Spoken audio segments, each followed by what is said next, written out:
존경하고 사랑하는 우리 구독자 여러분 반갑습니다. 여러분의 반도체 오빠 천 회장입니다. 이제 또 하루가 시작되네요. 벌써 금요일입니다.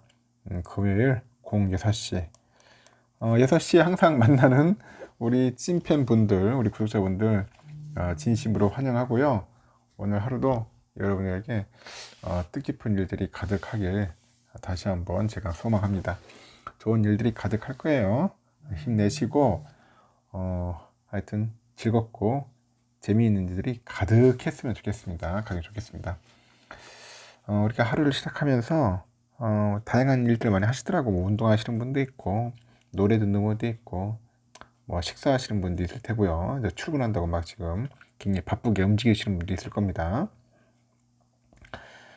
저는 이런 이야기를 하고 싶어. 여러분들, 노력의 대가, 이 노력의 대가는 선불이다. 그럼 행운의 대가는 뭐야? 후불이다. 노력의 대가는 선불이고 행운의 대가는 후불이다. 그런 이야기를 하고 싶네요. 우리가 산꼭대기에 올랐다는 기쁨을 이제 맛보려면은 그 내려올 걸 알면서도 이제 올라가야 한다는 겁니다. 내려올 걸 알면서도 올라가야 한다. 사업에 성공했다는 그런 성취감을 느끼려면은 잦은 실패가 기다리고 있다는 걸 알면서도 도전을 해야 합니다. 도전을 해야 한다. 평생을 함께할 좋은 사람을 구하려면은 그 사람 때문에 상처받을 수 있다는 걸 알면서도 계속해서 노력을 해야 돼요, 여러분. 노력을 해야 합니다.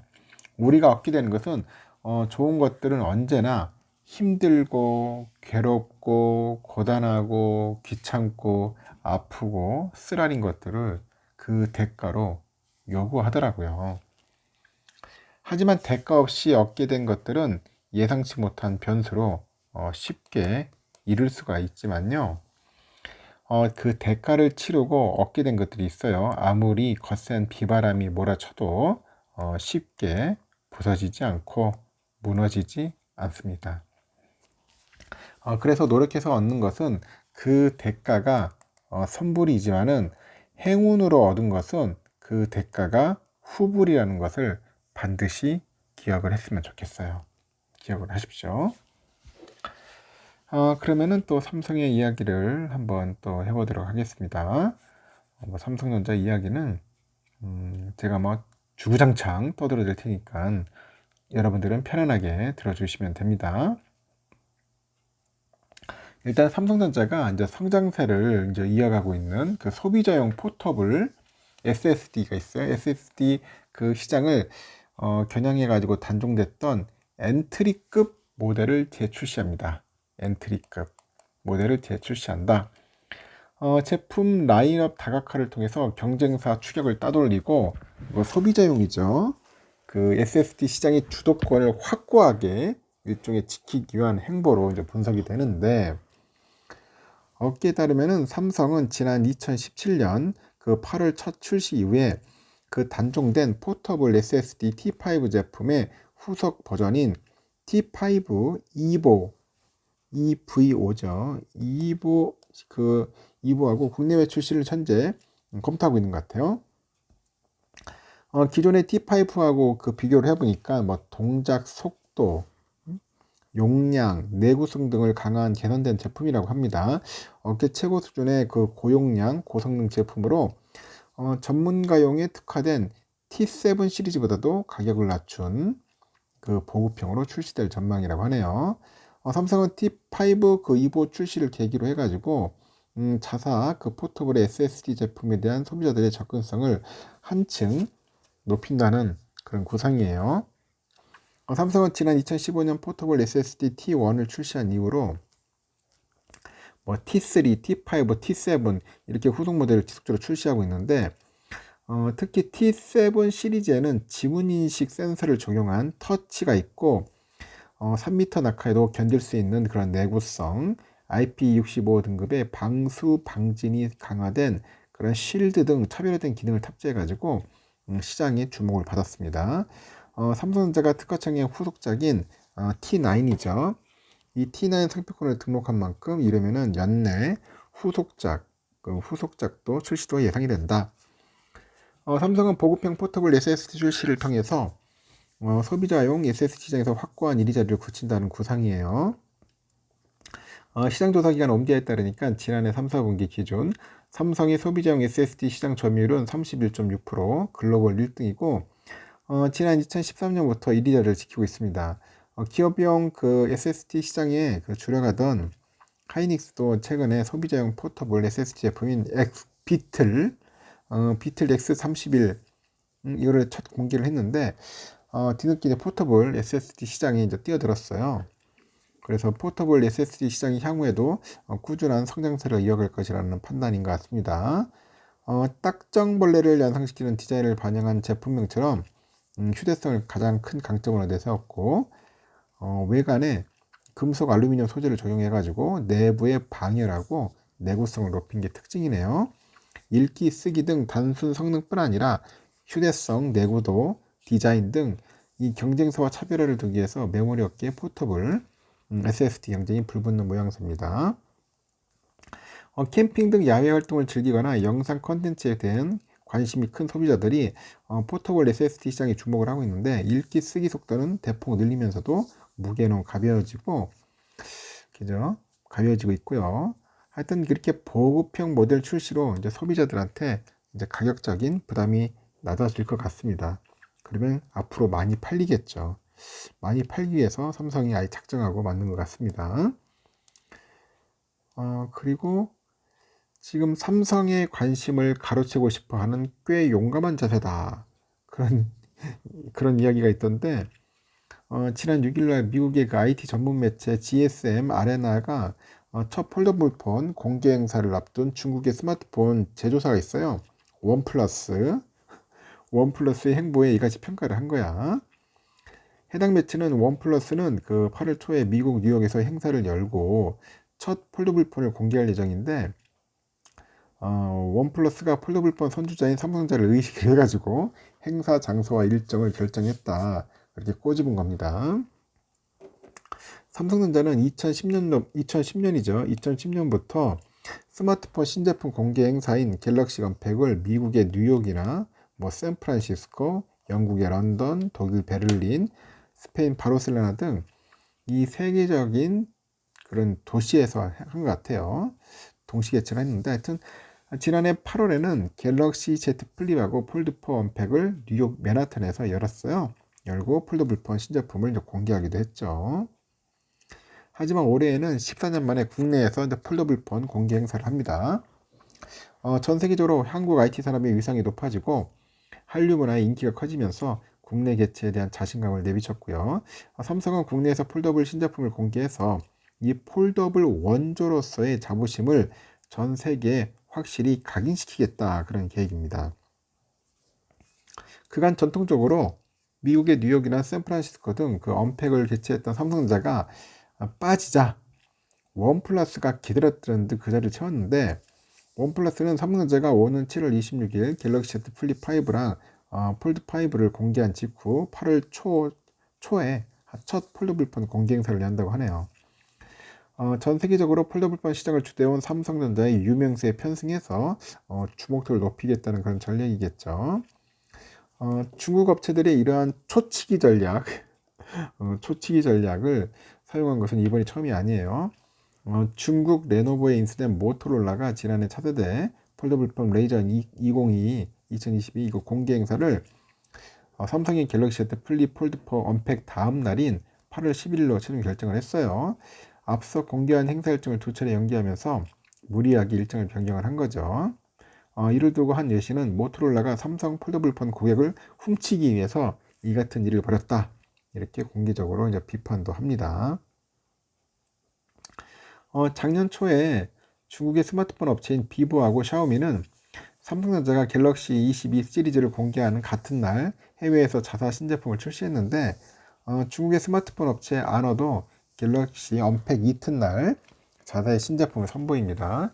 일반적으로 신제품 공개일로부터 약 2주가량은 신제품 출시에 따른 이른바 컨벤션 효과가 극대화된 시기입니다.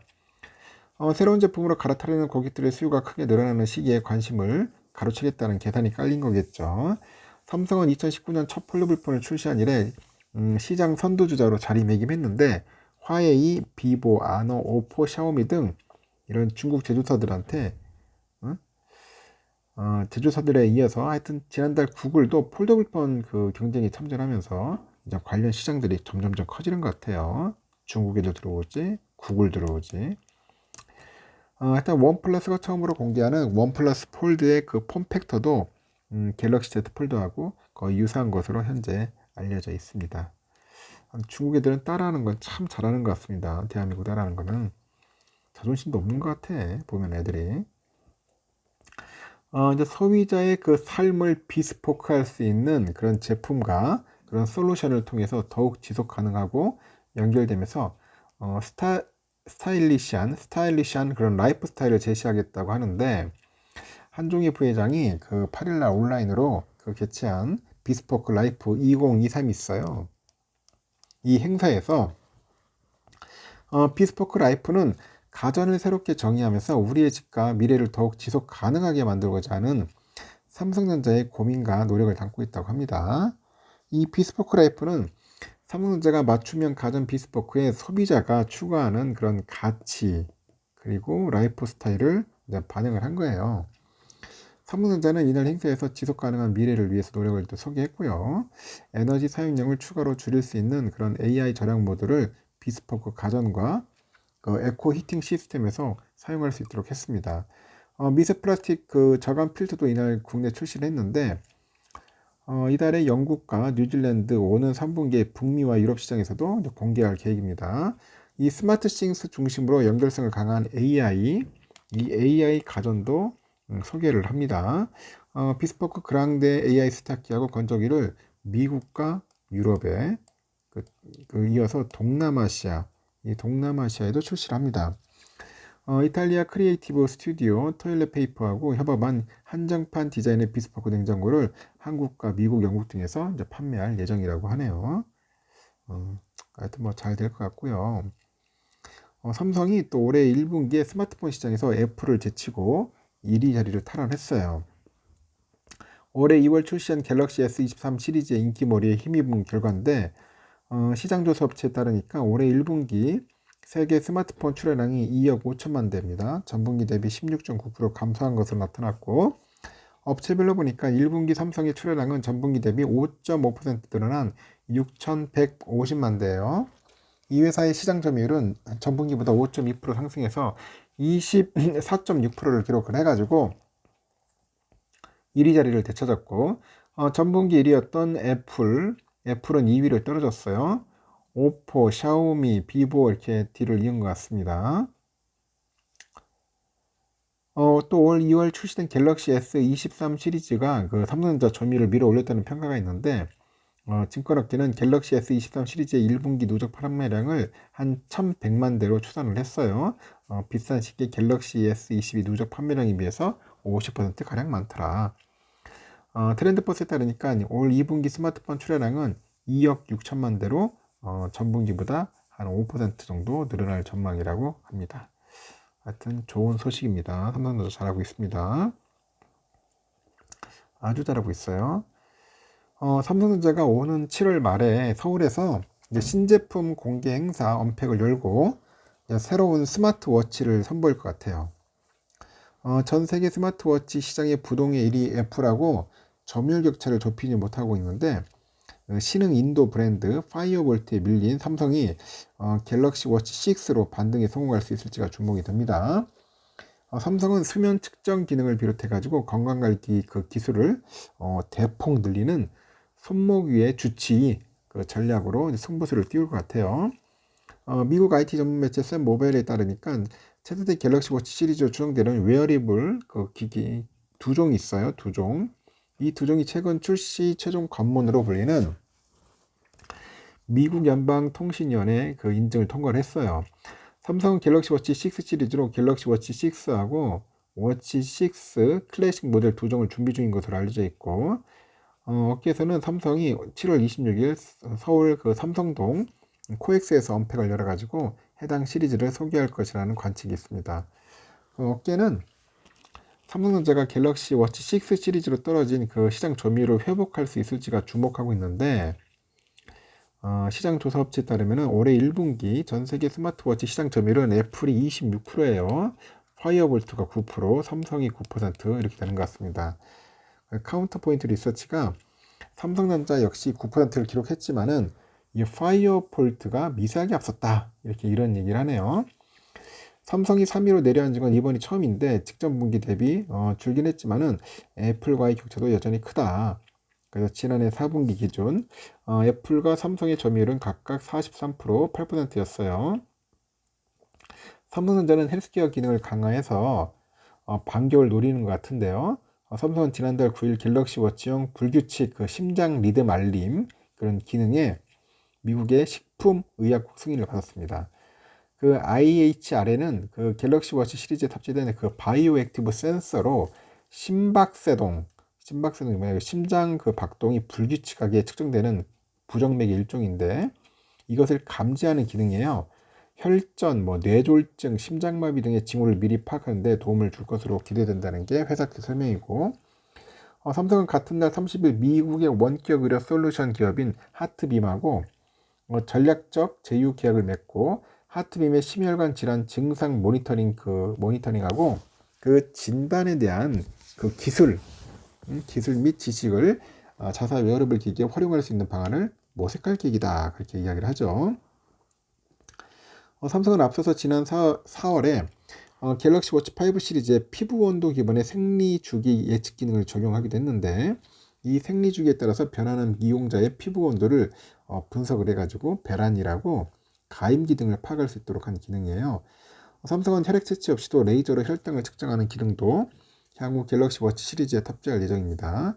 2019년이죠. 그 미국의 매사추세츠 공대 연구팀하고 관련 기술 개발을 마쳤는데 지난해 삼성 벤처 투자를 통해서 비침습 혈당 모니터링 기술을 보유한 독일 스타트업 디아몬드테크가 추진한 500만 달러 규모 펀딩에도 참여를 했네요. 그래서 삼성이 가장 적극적으로 필요로 하는 것은 수면 관리 기능 같아요. 수면 관리. 그래서 혼팍, 이름도 특이하네요. 혼팍 삼성전자 디지털 헬스 팀장인데 사진 속에 있는 분이에요. 이름이 혼팍이에요. 미국 사람 같은데요. 기자간담회에서 올해 4월 기준 갤럭시 워치 수면 기능 이용자 수가 전년 대비 2배가량 늘었다고 합니다. 삼성 헬스의 미래 전략은 수면에 있다. 이렇게 보고 갤럭시 워치 시리즈 중에서 사용할 수 있는 그 삼성 헬스는 이용자 수면 패턴하고 산소 포화도, 심박 수동을 분석을 해가지고 수면 무호흡증 등의 그 징후를 알려주는 거죠. 매월 전 세계 6,400명이 이용 중입니다. 삼성은 자사 모바일 제품과 생활가전 제품을 연동하는 그 스마트싱 솔루션을 통해 가지고 슬립 테크 시장을 집중 공략한다는 구상이고 시장 조사 업체에 따르면 전 세계 슬립 테크 시장은 2026년 약 42조 원 정도 규모로 성장할 것 같아요. 그래서 삼성 헬스의 사업 모델은 현재 무료지만은 알고리즘 고도화로 그 예측력이 상당히 높아졌을 때 이 구독형 프리미엄 유료 모델 출시를 고민할 수 있다고 합니다. 신규 헬스케어 기능을 결합한 갤럭시 워치 6 시리즈의 상패는 삼성전자 텃밭인 한국 시장에서 판가름 날 것 같은데 다만 국내 시장은 비대면 진료 금지라는 장벽이 가로막고 있어서 고전이 예상됩니다. 갤럭시 워치가 측정한 데이터를 의료진에게 전송하는 행위 자체가 불법이기 때문이다. 그래요. 그래서 IHRN 기능도 미국에서는 의료 현장과 연계해 사용할 수 있지만은 국내에서는 불가능하다. 국내에는 불가. 국내가 좀 웃긴다 보니까 왜 그러냐? 이 개인정보 보호 문제도 있대요. 기업이 대거 확보한 이용자 정보를 어떻게 처리하는가가 관건인데 고객들은 우리가 옳은 일을 할 것이라는 신뢰로 제품을 구매한다고 하죠. 그 신뢰를 저버리지 않을 것이라고 강조하고 동의하지 않은 데이터 공유나 사용은 핵심적인 금기다. 그래서 데이터의 소유권은 사용자에게 있고 우리 정책에서 벗어나는 데이터는 결코 없을 것이다. 그런 이야기를 합니다. 일각에서는 혁신이 없다는 근본적인 지적도 나와요. 비슷한 제품들이 쏟아지면서 시장의 성장세는 이미 꺾이고 있고 그런 와중에 반쪽짜리 제품으로 국내 소비자의 관심을 모으기 쉽지는 않을 것이다. 그렇게 언급을 합니다. 실제 올해 1분기 전 세계 스마트워치 출하량은 전년 동기 대비 1.5% 감소한 것으로 나타났어요. 두 개 분기 연속 감소세고 소비자 입장에서는 점점 비싸지는 가격도 부담이고 인터넷 커뮤니티에서도 이전 모델 쓰는 게 만족한다. 저가의 스마트 밴드로도 충분하다. 그런 글들이 옵니다. 가격이 자꾸 오르니까 부담이 되는 것 같습니다. 제가 볼 때는 삼성페이를 넣었으면 좋겠는데, 삼성페이. 응? 그 갤럭시 워치에 삼성페이를 안 넣는지 모르겠습니다. 하여튼 여기까지 하겠습니다. 여러분 좋은 하루 보내시고 다음 시간에 또 뵙도록 해요.